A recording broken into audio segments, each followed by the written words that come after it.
그 사람이 궁금하다. 한판 인터뷰.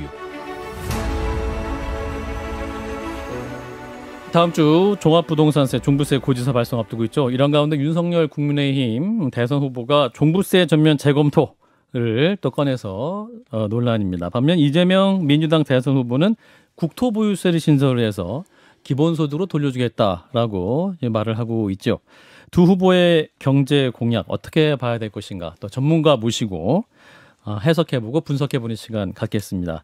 홍익대학교 경제학부의 전성인 교수님 오셨어요. 어서 오십시오. 네, 안녕하세요. 네, 진중권 작가와 안녕하세요. 현근택 변호사와 인사 나누시고요. 안녕하세요. 반갑습니다. 자, 일단 윤석열 후보의 종부세 재검토 발언, 언론에서는 사실상 종부세 폐지 공약이다 이렇게 해석을 했는데, 네네. 또 캠프에서는 오늘 이혜원 전 의원 나와가지고 이게 폐지는 아니다. 네. 1주택자에 대한 얘기다 이렇게 또 다시 진화하는 분위기인데, 네. 교수님께서는 그 후보의 발언 어떻게 들으셨는지? 저는 뭐 선거 전략이다. 그렇게 생각을 합니다. 예. 왜냐하면 예를 들어서 종부세를 폐지하고 뭐 재산세랑 합치고 뭐 이렇게 제도 개편을 한다고 하는데 이건 다 법 개정 사항이거든요. 예. 민주당이 지금 난리를 치고 있는데 민주당이 절대 다수인데 다음 총선까지 법 개정할 수 있겠습니까? 할 수 없는데 이제 하는 거는 야, 이참에 내가 말로 공짜 인심이나 팍팍 쓰자. 이런 식의 것이다. 그리고 뭐 필요하다면 총선 때까지 끌고 가서 이거 할 테니까 총선 때도 좀 잘 봐주세요. 이렇게 가는 것이지 현실에 영향을 미치기는 제도 개선으로 나오기는 쉽지 않다. 그렇게 생각을 합니다. 그 종합부동산세 고지서 발송을 좀 앞두고 있지 않습니까? 그렇습니다. 그런데 이제 이걸 또 그 세금 영수증을 세금 고지서를 받아본 분들은 또 확 할 수가 있잖아요. 그러니까 예. 아마도 이제 이런 걸 노려가지고 효과를 극대화하기 위해서. 그렇습니다. 그러니까 이거는 그런 의미에서 철저한 이제 선거 전략이다. 그렇게 생각이 들고 다만 이제 현 정부 또는 이제 현재 여당이 이런 것과 관련해서 이제 인기를 잃을 가능성이 굉장히 많은데 예. 그러려면 여기서 나오는 세금 폭탄이나 또 뭐 이거 내려고 나보고 그럼 은행 대출 받으란 얘기냐 뭐 이런 식의 불만에 대해서 해법을 어느 정도 제시를 해주고 고지서를 보냈어야 되는데 예. 그런 거 없이 그냥 고지서 떨렁 보내고 이거를 특히 그 부동산 정책의 일환으로 몰고 나가고 또 다주택자는 마치 살짝 죄인인 것처럼 또는 최소한 투기꾼인 것처럼 이렇게 몰고 나가는 건 그 안에 물론 뭐 투기적인 요소가 있지만 예. 한 1주택자도 마찬가지거든요. 예. 그렇기 때문에 조금 더 국민의 마음을 어루만지는 그런 부분이 여당도 부족했고 윤석열 후보가 그 점을 파고들었다. 저는 이제 그렇게 생각을 합니다. 이런 문제가 있지 않습니까? 1주택 보유자들 중에서는 수입이 별로 없는 고령층도 있는데 네네. 고액의 세금을 이제 감당하지 못해가지고 네. 뭐 이사를 가려니 그것도 어렵고 네. 이런 식의 이제 이건 사실 뭐 좀 실체가 있는 예, 얘기죠. 예. 그러니까 근데 이제 그렇다고 그러면 세금을 빼는 게 맞냐? 예. 저는 그것보다는 지분율로 납부하는 방법을 한번 생각을 해볼 수 있다. 그러니까 내가 100%를 갖고 있는데 내 1% 뭐 예를 들어서 세율이 1%라면 1% 내겠다. 근데 특히 이제 이 방법의 장점은 현재의 공시지가로 이제 세액을 산출을 하는데 공시지가 산정에 뭐 이게 뭐 잘못됐다, 과도하다 이런 얘기들이 많잖아요. 지분율로 내면 현물 납부거든요. 그러니까 1%를 현물로 내건 아니면 돈으로 내건 만약에 공시지가가 현재 자산 보유자가 평가하는 주관적 가치보다 낮다면 대출을 해서라도 낼 거고 그렇지 않고 공시지가가 너무 높고 이건 잘못됐다 그러면 현물로 내고 그다음에 이제 과세 당국 입장에서는 이게 사실상의 과세 유예라 세수가 부족해진다 뭐 이런 얘기가 나올 수 있는데 예. 그거는 이제 그 부분들을 모아서 유동화시키는 방법도 있을 수 있거든요. 그러니까 우리가 정책을 잘만 짜면 예. 얼마든지 그런 이제 자산 보유자에게 대한 정당한 과세와 이제 실제 납부 편의를 봐줄 수 있는 그런 정책적 배려 이 두 개를 같이 갈 수 있는데 알아서 내쇼 뭐 없으면 이사 가든지 대출 받아서 하쇼 그러면 이 내가 여기 30년 살아온 집인데 정든 집을 두고 어디로 가란 말이냐 뭐 이제 이런 감성에 호소하는 뭐 저는 거기에 분명히 예, 그 우리들 인간의 그 감성의 일단이 있다고 생각하는데요. 예. 그런 것들을 어루만지지 못하고 그것이 예. 쓸데없는 제도 본질에 대한 논란으로 가고 있다. 예. 그렇게 한 생각합니다. 가지 현 변호사님. 말씀드리면요. 예. 저도 뭐 세금 내기 좋아하는 국민 아무도 없어요. 세금 내기 다 싫죠. 뭐 그리고 예. 집값 올라가면 당연히 좋죠. 근데 1가구 1주택이 지금 보면 아마 한 시가 제가 보니까 한 20억 정도 하는 시가로 그러니까 공시가로는 한 15억 정도 될 것 같은데요. 한 재산세랑 종부세 합해 보니까 한 500 조금 안 되는 것 같습니다. 그런데 사실은 이제 그런 지금 윤석열 후보도 그 얘기를 하던데 다주택자나 뭐 이런 집이 많은 갖고 있는 사람을 범죄자 취급하느냐? 저는 뭐 범죄자 취급하는 건 아니라고 보는데 사실 표현 자체가 왜냐하면 물론 이제 다주택자들은 지금 종부세가 확 뛰었어요. 엄청나게 뛰어서 아마 강남에 두 채 정도 한 20-30억짜리 두 채 정도 있으면 이제 억 단위 넘어갈 수 있단 그렇죠. 말이에요. 그러니까 한마디로 얘기하면 팔라는 얘기거든요. 그런데 윤석열 후보가 보니까 지금 이제 다주택자는 양도세도 지금 고일로 하고 올려놨죠. 있고 종부세도 하고 있어서 그러니까 못 판다. 한마디로 얘기하면 팔게 될 경우는 양도세도 많이 내야 되고 갖고 있지 않니 이제 종부세 보유세를 많이 내야 되고.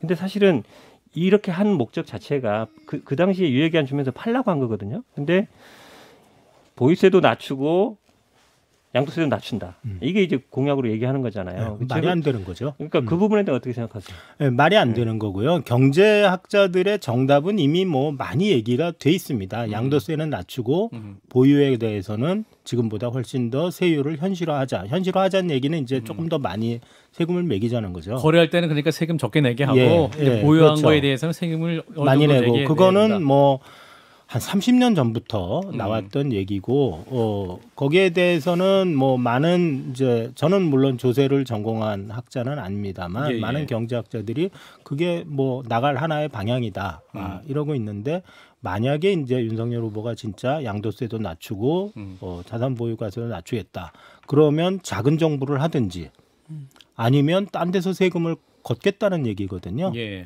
근데 작은 정부 어쩌면 작은 정부를 할 수 있을지도 모르지만 이명박 때를 보면 작은 정부라는 게 그저 부처별 통폐합을 하고서 예. 하는 것이고 그 다음에 딴 돈 쓰겠다는 거 50조 이미 자영업자 위해서 쓰겠다고 하지 않았습니까? 예. 그러면 어디서 돈 거둘 거냐? 부가세 올리든가 아니면 소득세 중과하는 수밖에 없는데 소득세를 중과할 경우에는 구체적으로 생산 활동을 해서 소득을 창출하는 사람을 뺨을 때리고 뭐 어떻게 생각하면 부동산 위에 앉아 있는 사람에게는 머리를 쓰다듬어 주는 정책이라고 오인받을 수 있고 예. 이것은 이제 집을 갖고 있는 사람이 주로 노령 세대고 일을 하는 사람이 주로 청장년층이라는 측면에서 보면 예. 세대 간 갈등도 있을 수 있기 때문에 예, 예. 저는 윤석열 후보가 국민 전체를 보는 정책을 해야 된다. 아마 그게 바로 그런 이유 때문에 이해운 의원이 오늘 나와서 예. 뭐 이렇게 저렇게 조금 중화를 시킨 게 아닌가라는 생각이 예. 들고요.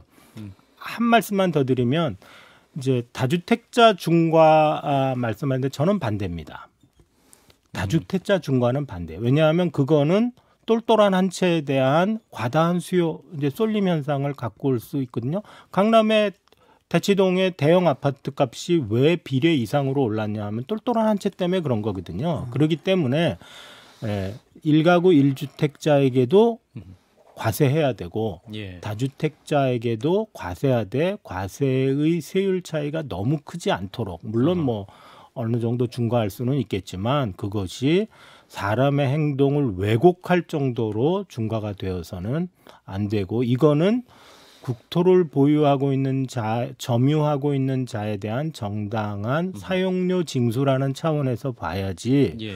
부동산 정책을 위해서 이제 지금 현 변호사님이. 아까 현 대변인께서 그 매물 출회의 목적도 어느 정도 있었던 거다 팔라는 저는 그 목적은 너무 앞으로 내세우지 않는 것이 이 정책을 올바로 세우는 데 더 도움이 된다.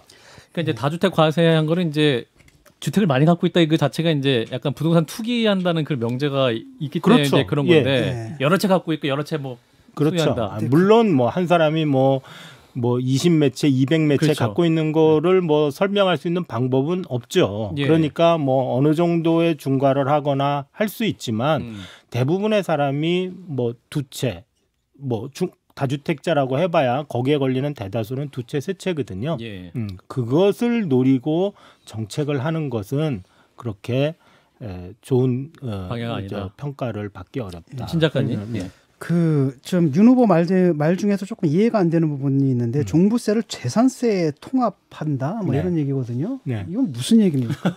그러니까 재산세라는 건 이제 지방세고 그렇죠. 예, 이제 지방자치단체가 재산세를 부과하는 건 그렇게 돈을 모아서 해당 지방자치단체를 잘 이롭게 하겠다라는 데서 이제 그 논거가 있다. 우리가 보통 이렇게 얘기하는데 종부세는 국세거든요. 예. 그래서 뭐 왜 재산세로 내는데 지방세를 국세를 또 걷냐 그런 이제 반론이 한때 있었어요. 그렇지만 지금은 아마 제가 이해하기로는 종부세 재원의 상당수는 지방자치단체로 다시 이렇게 내려보내는 걸로 알고 있거든요. 그렇기 때문에 물론 그러니까 거꾸로 통합해야 된다는 윤 후보의 말도 왜 국가가 걷어서 다시 내려보내냐 그냥 지방자치단체가 걷도록 하지 뭐 이제 이렇게 할 수 있지만 지방자치단체 간의 부의 편제가 너무 심하기 때문에 저는 이제 국가가 어느 정도 조정을 할 수가 있다 이런 점이 필요하다고 보고요. 물어보면 네. 아마 예, 현 변호사님. 그래서 아마 제가 보기에는 박근혜 이명박 대통령도 공약으로는 다 종부세 없앤다고 했는데 못 없앤 예. 거거든요. 결국은. 예. 왜냐하면 지방으로 이전되기 때문에 약간 지방 간의 균형 발전을 하는 면이 있었단 말이죠. 약간 근본적인 질문인데요. 아까 교수님 잠깐 말씀하려도 안 하셨는데 사실은 이제 갈수록 국가 예산은 늘어나고 이거 쓸 돈은 많거든요. 근데 개인들이한테 소득세 걷는 건 한계가 있어요. 개인 소득이 별로 안 늘어나거든요. 실제로 많이 안 늘어나고 있습니다. 가처분 소득이. 근데 자산은 많이 오르고 있어요. 그리고 기업은 돈을 많이 벌죠. 뭐 법인세야 어쨌든 어느 정도 이제 거치고 있고 우리 초과를 많이 거치는데 그럼 결국은 이 자산 불평등을 어떻게 해소할 거냐. 그리고 국가 역할. 결국은 저는 뭐 증세 없는 복지는 허구라고 믿습니다. 근데 증세 말은 못 하잖아요. 정치인들이. 그럼 어디서 세금을 거둘 거냐. 그러면 뭐 많이 나오는 게 예를 들어서 부가세 이런 건 너무 간접세에 올리면은 모든 국민한테 피해 가는 것 같고 소득은 잘 안 늘어날 것 같고 법인세는 이미 많이 걷고 있고 그럼 결국은 이제 자산에 대해서 부동산이라든지 아니면 우리에서 뭐 주식이라든지 아니면 뭐 코인이라든지 여러 개 거둘 수밖에 없는데 세금 내는 거 좋아하는 사람 아무도 없거든요. 그럼 이 자산에서 세금을 걷는 방법 어떻게 있을까요? 국민들이 동의를 받으면서. 저는 이제 여러 가지 생각이 드는데 우선 세금을 더 걷어야 되고요. 소득세에서 걷는 건 저는 좀 반대예요. 그리고 세금은 이제 지금 말씀하신 대로 정치적인 현상이기 때문에 국민적 타협이 필요합니다. 국민적 설득도 필요하고 그렇기 때문에 저는 어느 세금을 하나 올리면 어느 세금을 상징적으로라도 깎아줘야 한다고 생각해요. 뭐 테크닉, 뭐 스트래티직한 의미, 전략적인 의미에서. 그리고 예. 저는 깎아줄 수 있는 건 법인세다 오히려 그렇게 생각합니다. 기업의 법인세. 법인세. 예. 예. 어허. 그래서 나 소득세 안 건드리겠다. 그리고 법인세 좀 깎아주겠다. 그 대신 기업이 보유하고 있는 것까지를 합쳐서 부동산 보유에 대해서는 내가 과세를 조금 더 강화하겠다. 그러니까 비업무용 부동산 깔고 토지 많이 깔고 영업하지 말아라. 그 대신 당신들이 주어진 부동산 점유하에서 높은 이익을 내는 거 그거 내가 장려하겠다. 이런 식의 어떤 사회적 타협이 조금 있어야 될 것 같고요. 예. 그다음에 부동산에 대한 과세의 가장 큰 특징은 도망갈 수가 없다는 거예요. 예. 조세를 회피하기가 대단히 힘듭니다. 물론 지금 뭐 증여 얘기 나오지만 증여도 따박따박 1가구 1주택 과세하면 얼마든지 할 수 있다라는 거죠. 지금 그렇기 이제 때문에 말씀하시는 게 그러니까 이재명 후보의 국토보유세랑 비슷한 취지입니까? 그러니까 모든 토지에 대해서도 과세하겠다. 그런. 그러니까 토지를 할지 또 사찰이나 뭐 재단법인 이런 거를 할지는 뭐 비영리법인 이런 거는 이제 좀 더 생각을 해봐야 되겠지만 예. 저는 기본적으로 예외 없이 과세를 해야 된다. 그리고 그 대신 이익을 창출하는 행동, 그 이제 주택, 그 부동산 이제 제한된 부동산을 가지고 네가 생산을 하면 그러면 깎아주겠다. 거기에 대한 또 과세 안 하겠다. 근데 생산을 안 한다. 그럼 세금 내라. 그리고 생산을 안 하면서 세금 못 낼 것 같으면 팔아라.